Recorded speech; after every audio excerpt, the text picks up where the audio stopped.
Hello friends, welcome to agro learner. मैं अजीत चौधरी आप लोगों का फिर से स्वागत करता हूं एग्रो लर्नर क्लासेस में।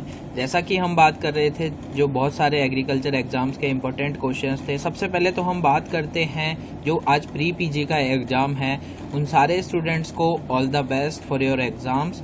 और आपका एग्ज़ाम जो है, जो इम्पोर्टेंट क्वेश्चंस थे उनके रिगार्डिंग बहुत अच्छा हो, आपकी प्रिपरेशन बहुत अच्छी हो और आई होप कि और आपका जेट की एग्ज़ाम में सिलेक्शन हो।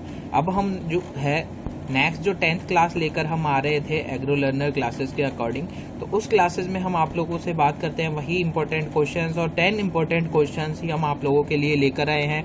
100 इंपॉर्टेंट क्वेश्चंस आप लोगों के लिए वापस लेकर आ रहे हैं। तो अब हम वापस से नेक्स्ट जो बात करते हैं वो है चावल में खैरा रोग किसकी कमी से होता है। तो हम बात करते हैं चावल में जो खैरा रोग होता है वो जिंक की कमी के कारण होता है। नेक्स्ट है खजूर का प्रसारण किससे होता है। तो खजूर के प्रसारण की हम बात करें तो जो अंतःभूस्तरीय होती है उससे ही खजूर का प्रसारण होता है। एक पेड़ से दूसरे पेड़ के बनने का कारण यही होता है। अंगूर में बीज रहित अंगूर में बीज रहित होने का क्या कारण है। तो अंगूर के अंदर हम बात करते हैं जो अनिषेक जनन होता है, अनिषेक जनन होने की वजह से ही अंगूर का जो बीज रहित किस्में होती है। लाख के कीट को पालने का मुख्य कौन सा पौधा है। तो लाख के कीट को पालने के लिए जो खेजड़ी का पौधा है वही मुख्य पौधा होता है। टमाटर के पत्तों में सिकुड़न रोग का क्या कारण है। तो हम बात करते हैं जो टमाटर का रोग है उसके अंदर पत्ते सिकुड़ने का जो विषाणुओं का रोग लगता है।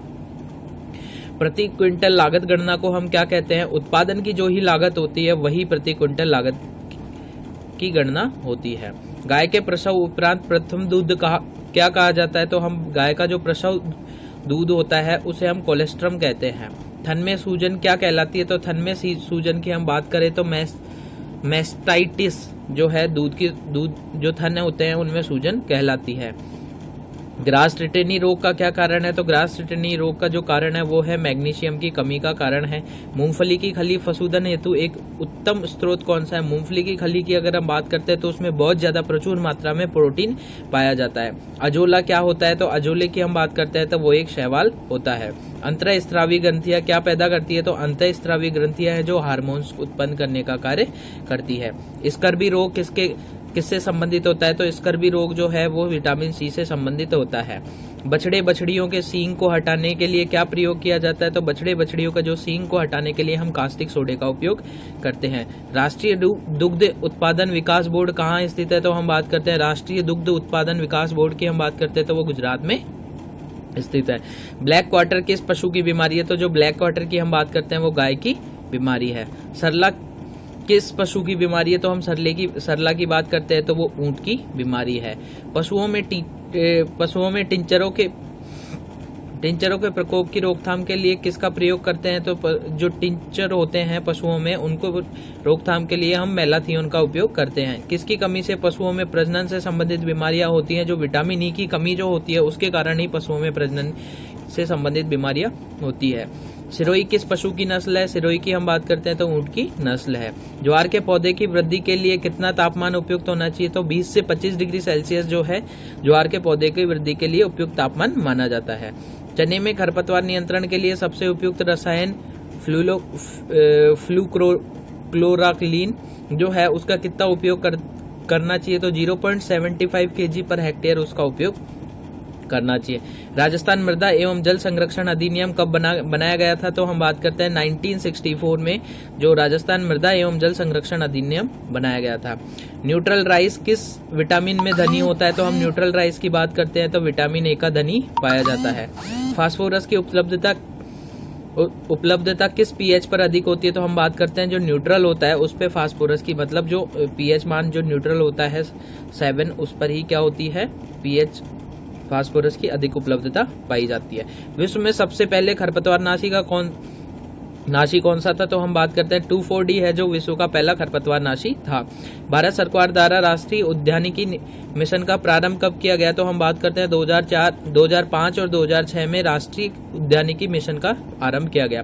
सूरजमुखी की फसल कौन सी होती है। तो सूरजमुखी की फसल की हम बात करते हैं तो वो क्रॉस पॉलिनेटेड होती है। बूंद बूंद सिंचाई विधि में दबाव कितना रखा जाता है। तो हम बात करते हैं 1 से 2 किलो पर सेंटीमीटर स्क्वायर उसका बूंद बूंद सिंचाई का दबाव रखा जाता है। पश्चिमी राजस्थान के मृदाओं में ऑर्गेनिक कार्बन की प्रतिशतता कितनी होती है? तो जो पश्चिमी राजस्थान है उसमें जो ऑर्गेनिक कार्बन की जो प्रतिशतता होती है मिट्टी के अंदर वो होती है 0.1%। सौंफ में पोटास की कितनी मात्रा डाली जाती है? तो हम बात करते हैं 1 kg पर हेक्टेयर सौंफ में पोटास की मात्रा डाली जाती है। धनिया की फसल में नत्रजन प्रति हेक्टेयर कितना दिया जाता है? तो हम बात करते हैं धनिया की फसल में जो नत्रजन है 30 किलो पर हेक्टेयर दिया जाता है। बरसीम की वृद्धि के बरसीम की जो वृद्धि है कौन से तापमान पर रुक जाती है और तथा बरसीम को फुलाने का कार्य करती है? तो हम बात करते हैं 32 से 35 डिग्री जो सेंटीग्रेड है उस पे जो वृद्धि है वो तापमान के अंदर रुक जाती है और फुलाने का कार्य करना स्टार्ट कर देती है। ऑल इंडिया सॉइल सर्वे लैंड यूज ऑर्गेनाइजेशन का मुख्यालय कहाँ है? ऑल इंडिया सॉइल सर्वे लैंड यूज ऑर्गेनाइजेशन का जो मुख्यालय है वो नई दिल्ली में है। कौन सी खाद ड्रिप विधि के द्वारा देना उपयुक्त नहीं होता? तो हम बात करते हैं ड्रिप विधि के द्वारा डीएपी को देना उपयुक्त नहीं माना जाता है। मूली में तीखापन किसके कारण होता है? तो मूली में जो तीखापन होता है वो आइसोथायोसाइनेट्स के कारण पाया जाता है। एपिकोटाइल ग्राफ्टिंग मुख्य रूप से किस फसल में की जाती है? तो हम बात करते हैं एपिकोटाइल ग्राफ्टिंग जो है आम की फसल के अंदर की जाती है। चिकन एंड हेन डिसऑर्डर किस फसल में की जाती है? तो चिकन एंड हेन की अगर हम बात करते हैं डिसऑर्डर की तो वो अंगूर के अंदर की जाती है। खजूर का पौधा लगाने के लिए ऑफशूट का वजन कितना होना चाहिए? तो हम बात करते हैं खजूर का पौधा लगाने के लिए जो ऑफशूट का वजन होता है वो 12 किलो होना चाहिए। डिप्लोडिया स्टेम एंड रोट किस फल का रोग है? तो हम बात करते हैं डिप्लोडिया स्टेम और रोट की जो बात करते हैं वो आम का फल रोग है। केले की पनामा उकटा रोग रोधी किस्में कौन सी है? तो केले की जो पनामा उकटा रोग रोधी जो किस्म है वो है पूवन। नेक्स्ट हम बात करते हैं आंवले के पौधे पर पुष्प किस माह में आते हैं? जो आंवले का पौधा है उसके फूलों की अगर हम बात करते हैं तो वो मार्च महीने के अंदर आते हैं। बेल के फल किस माह में बनते हैं? बील के फल की हम बात करते हैं तो वो जून जुलाई में पकते हैं। एसपीओ 1955 के अनुसार जैम में फल का अंश कम से कम कितना प्रतिशत होता है? तो हम बात करते हैं एसपीओ 1955 के अनुसार जो जैम है उसके अंदर फल का अंश जो है 45% होना चाहिए। आंवलों का पानक बनाने में कितना साइट्रिक एसिड उपयोग लिया जाता है? तो हम बात करते हैं आंवलों का पानक बनाने के लिए 0% साइट्रिक एसिड को उपयोग करते हैं। देसी गुलाब के पुष्पों में कितने परसेंट एसेंशियल ऑयल पाया जाता है? तो हम देसी गुलाब की बात करते हैं तो 0.04% उसमें एसेंशियल ऑयल पाया जाता है। 1 हेक्टेयर गेंदे की खेती करने के लिए कितने बीज की आवश्यकता होती है? तो हम बात करते हैं 1 हेक्टेयर गेंदे की खेती करने के लिए हमें 1.5 kg जो बीज है गेंदे का उसकी आवश्यकता होती है। टमाटर के फलों में लाइकोपीन पिगमेंट किस तापक्रम पर सर्वाधिक बनता है? तो हम बात करते हैं 20 से 25 डिग्री सेल्सियस जो टेम्परेचर होता है उसमें लाइकोपीन पिगमेंट जो है टमाटर के फलों के अंदर सबसे ज्यादा उगता है। 1 हेक्टेयर में टमाटर की पौध लगाने के लिए नर्सरी के कितने क्षेत्र पर हमें बीज उगाना पड़ेगा? तो हम बात करते हैं 225 वर्ग मीटर के अंदर हमें 1 हेक्टेयर की नर्सरी हम उस क्षेत्र के अंदर तैयार कर सकते हैं। प्याज की खेती के लिए किस पीएच मान वाली मृदा उपयुक्त होती है? तो प्याज की खेती के लिए हम बात करते हैं 5.5 से 6.1 जो पीएच वाली मृदाएं होती है वही उपयुक्त होती है। राजस्थान में प्याज की खेती के लिए पोटास की मात्रा कितनी देनी चाहिए? तो हम बात करते हैं राजस्थान में प्याज की खेती के लिए पोटास की जो मात्रा है वो 100 किलो पर हेक्टेयर देनी चाहिए। 1 लीटर संतरे का जूस पानक बनाने में कितना परिरक्षक प्रयोग किया जाता है? तो हम बात करते हैं 1 लीटर संतरे का जूस बनाने के लिए हमें 2.5 ग्राम पोटेशियम मेटा बाइसल्फाइड का यूज करना चाहिए। जंतुओं का पालन पोषण देखभाल व उपयोग के विज्ञान को क्या कहा जाता है? तो पशुओं का पालन पोषण देखभाल और उपयोग का जो विज्ञान है उसे एनिमल हस्बेंड्री कहा जाता है। उच्च प्रकार का गलीचा ऊन भेड़ की कौन सी नस्ल से प्राप्त होता है? तो हम बात करते हैं अच्छे प्रकार का जो गलीचा बनाने वाली ऊन की भेड़ की नस्लें हैं वो चोकला नस्ल से गलीचा बनाने वाली ऊन हमें प्राप्त होती है। थारपारकर नस्ल किसकी है? तो थारपारकर की हम बात करते हैं वो गाय की नस्ल है। परजीवियों का म्यूजियम क्या कहलाती है? तो परजीवियों का जो म्यूजियम है उसे भेड़ को कहा जाता है क्योंकि भेड़ के अंदर बहुत सारे परजीवी हैं उनके अंदर घुसे रहते हैं। भेड़ को के प्रकोप से बचाने के लिए क्या उपयोग करना चाहिए? तो जो भेड़ को कृमि का प्रकोप है उससे बचाने के लिए उसे नीला तोता काम में लेना चाहिए। गरीब की गाय किसे कहा जाता है? गरीब की गाय की बात करें तो हम बकरी को गरीब की गाय कहा जाता है। दूध उत्पादन बढ़ाने के लिए गाय को क्या दिया जाता है? तो दूध उत्पादन बढ़ाने के लिए गाय को प्रोलेक्टिन दिया जाता है। पशुओं में गलघोटू रोग का क्या कारण है? तो पशुओं में जो गलघोटू रोग है उसका कारण है पास्चुरेला मल्टोसिडा। नेक्स्ट है विश्व प्रसिद्ध अंगोरा ऊन किससे प्राप्त की जाती है? तो हम विश्व प्रसिद्ध अंगोरा जो ऊन है वो हम बात करते हैं तो खरगोश से प्राप्त की जाती है। बैक्टीरियन ऊंट की क्या विशेषता है? तो जो बैक्टीरियन ऊंट होता है उसमें 2 कुबड़े पाई जाती है। आवश्यक पोषक तत्वों का सिद्धांत किसने दिया था? तो जो आवश्यक पोषक तत्वों का सिद्धांत है जो साइंटिस्ट थे ऑर्नान और स्टाउट, उन्होंने आवश्यक पोषक तत्वों का सिद्धांत दिया था। भारतीय दलहन अनुसंधान संस्थान कहाँ पर है? तो भारतीय दलहन अनुसंधान संस्थान की हम बात करते हैं तो वो कानपुर में स्थित है। वाष्पोत्सर्जन सबसे ज्यादा कौन सी रोशनी में होता है? तो हम बात करते हैं जो लाल रोशनी होती है उसके अंदर सबसे ज्यादा वाष्पोत्सर्जन पाया जाता है। स्टोमेटा सबसे ज्यादा किस समय खुलता है? तो स्टोमेटा ओपन होने का जो टाइम होता है सुबह 10 बजे के टाइम पर जो स्टोमेटा है वो सबसे ज्यादा खुलता है। कुल वाष्पोत्सर्जन का स्टोमेटल वाष्पोत्सर्जन द्वारा कितने % पानी उड़ा दिया जाता है? मतलब जो टोटल एब्जॉर्प्शन है उसमें से कितना पानी वाष्पोत्सर्जन में उड़ा दिया जाता है? तो 80 से 90% जो वाटर होता है उसे वाष्पोत्सर्जन में उड़ाया जाता है। पौधे के पत्तों में स्टोमेटा का खुलना तथा बंद होना किसके द्वारा नियंत्रण होता है? तो हम बात करते हैं जो वाटर पोटेंशियल द्वारा है पौधे का स्टोमेटा का खुलना और बंद होना उनकी वाटर पोटेंशियल के द्वारा ही कंट्रोल किया जाता है। धान में खैरा रोग किस पोषक तत्व की कमी से होता है? तो धान का जो खैरा रोग है वो जिंक की कमी से होता है। पोटेशियम की कमी के लक्षण सबसे पहले कहाँ प्रदर्शित होते हैं? तो हम बात करते हैं जो पुरानी पत्तियां हैं उनके अंदर ही, पौधे की पुरानी पत्तियों के अंदर होता है।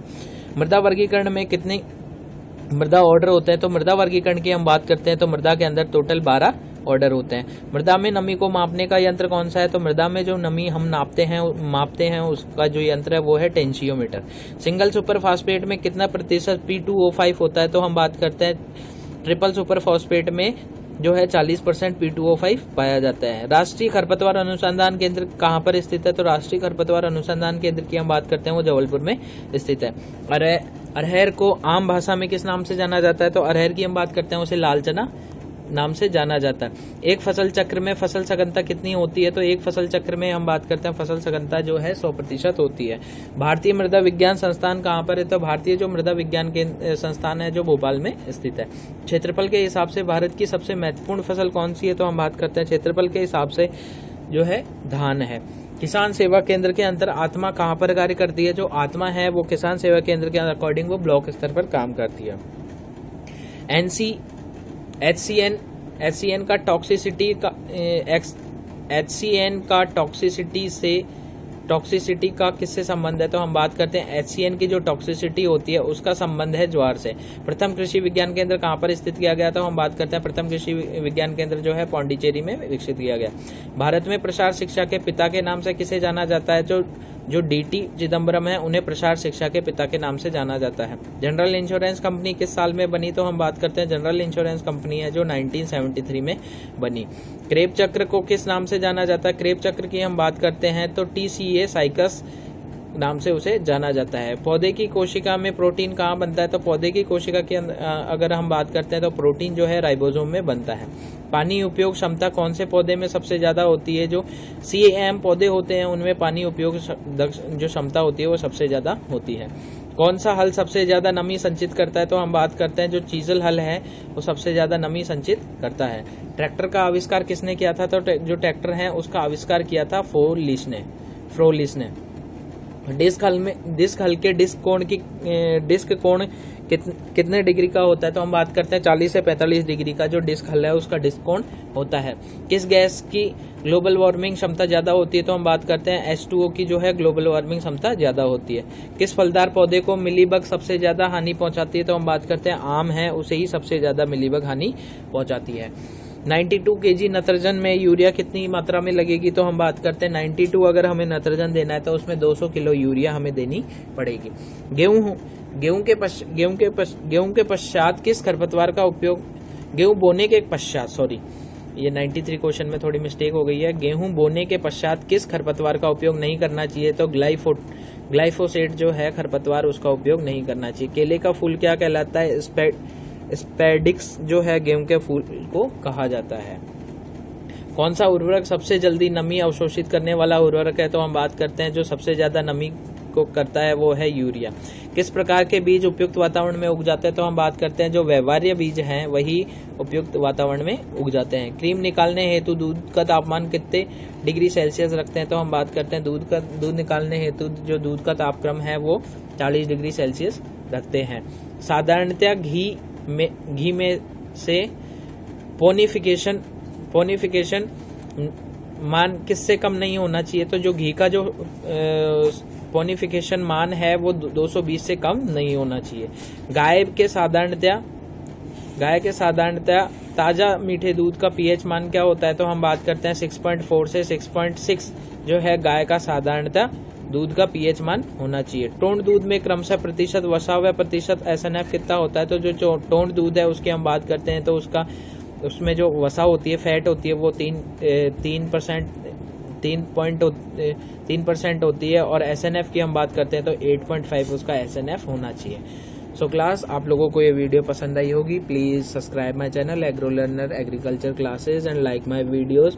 एंड वन मोर थिंग, जो प्री पीजी के स्टूडेंट्स हैं उन सभी के लिए एक बार फिर से बहुत बहुत कॉन्ग्रेचुलेशन। आप लोगों का जो ऑल द बेस्ट, आप लोगों का जो एग्जाम है वो अच्छे से जाए। Thank you.